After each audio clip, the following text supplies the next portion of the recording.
sương ban mai về, cô đơn qua đêm, lòng cứ thấy rối bời với bao nhiêu lời nói bên tai. Nơi đây bốn bề chỉ thiếu giấc mơ đêm, sao hôm nay lạnh bờ vai anh chợt nghĩ đến em. Chỉ mong ngày nắng lên để được gần em, quên hết mọi ưu phiền. Mỗi khi em cười, ngày sẽ ra sao nếu thiếu em, người anh yêu ơi em có hay. Nếu như em là mây, hãy mang mưa về đến đây và tưới mát những ngày khô khan, mang yêu thương chỉ mình anh chờ. Tiếng yêu trên bờ môi đã đến lúc phải nói ra, bởi vì anh nhớ em, mong em bên anh ngày tháng qua. Oh baby, only you, only you, chỉ có mỗi em làm anh vui. Oh baby, only you, only you, này em yêu ơi hãy đến đây bên anh. Thật lòng thì một ngày thật dài khi trôi qua không có em, là một ngày chẳng thể làm được gì, giờ này lại ngồi nhớ em qua từng đêm. Vì anh không biết nếu nói ra tiếng yêu em đậm sâu, liệu rằng em sẽ bên anh như là suốt bấy lâu. Chỉ mong ngày nắng lên để được gần em, quên hết mọi ưu phiền. Mỗi khi em cười, thì sẽ ra sao nếu thiếu em, người anh yêu ơi em có hay. Nếu như em là mây, hãy mang mưa về đến đây và tưới mát những ngày khô khan, mang yêu thương chỉ mình anh chờ. Tiếng yêu trên bờ môi đã đến lúc phải nói ra, bởi vì anh nhớ em, mong em bên anh ngày tháng qua. Oh baby, only you, only you, chỉ có mỗi em làm anh vui. Oh baby, only you, only you, này em yêu ơi hãy đến đây bên anh. Only you,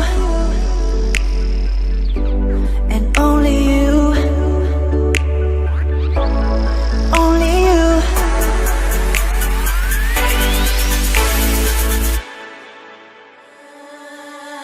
Nếu như em là mây, cát trong tim mình anh.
Cho anh gặp mẹ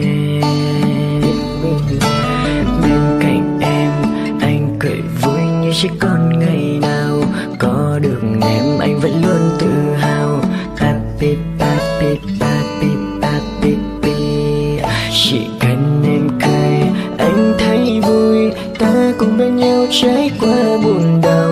Không sầu lo chẳng giận nhau, ta là một đôi như thế. Yêu say đắm chẳng có ai thay thế được người. Yêu em mãi không tranh cãi, anh luôn là người có lỗi. Yêu em lắm, yêu say đắm, đi cùng em để đến đời này. Yêu em mãi không tranh cãi, I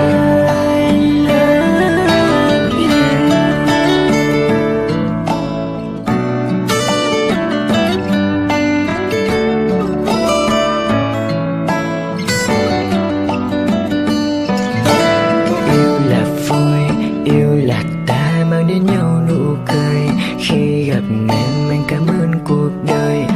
cho anh gặp mẹ.